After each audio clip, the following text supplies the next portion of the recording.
Monsieur Lee White, bonjour. Bonjour. Aujourd'hui, vous êtes présent à la COP 21. Pouvez-vous nous dire de manière succincte quelles sont vos attentes par rapport à ce grand rendez-vous en rapport, n'est-ce pas, avec votre domaine qui est la forêt, qui est la lutte contre le changement climatique? Je pense qu'on est là tout simplement pour sauver la planète. En tant que scientifique, je suis très inquiet pour l'avenir de notre planète, l'avenir de mes enfants, mais mes enfants qui ont bas âge. On va vers une crise climatique, une crise provoquée par les émissions liées à les activités des hommes, donc quelque chose qu'on n'a jamais vu dans l'histoire de notre planète. On voit les changements climatiques qui vont à une vitesse qu'on n'a jamais vue dans le passé à cause de la pollution créée par nos activités. Donc nous sommes à Paris pour essayer de trouver un accord.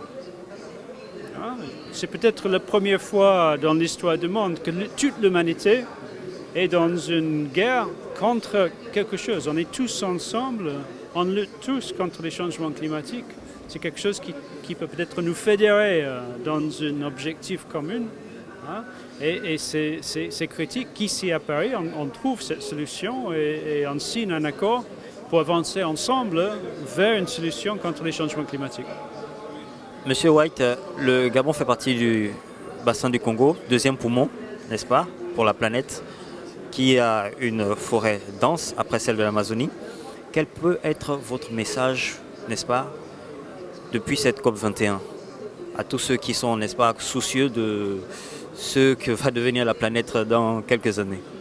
La forêt, c'est un moyen génial de lutter contre les changements climatiques parce que les arbres, en poussant, fixent du carbone.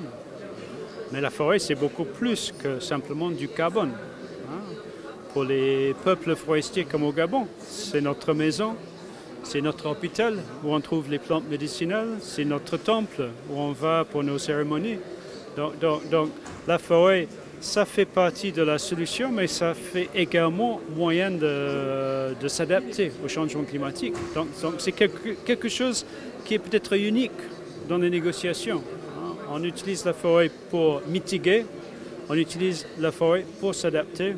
Et donc la forêt doit avoir une place tout particulière dans l'accord qui va sortir de Paris, dans cette vision de pérenniser les forêts à travers un développement durable.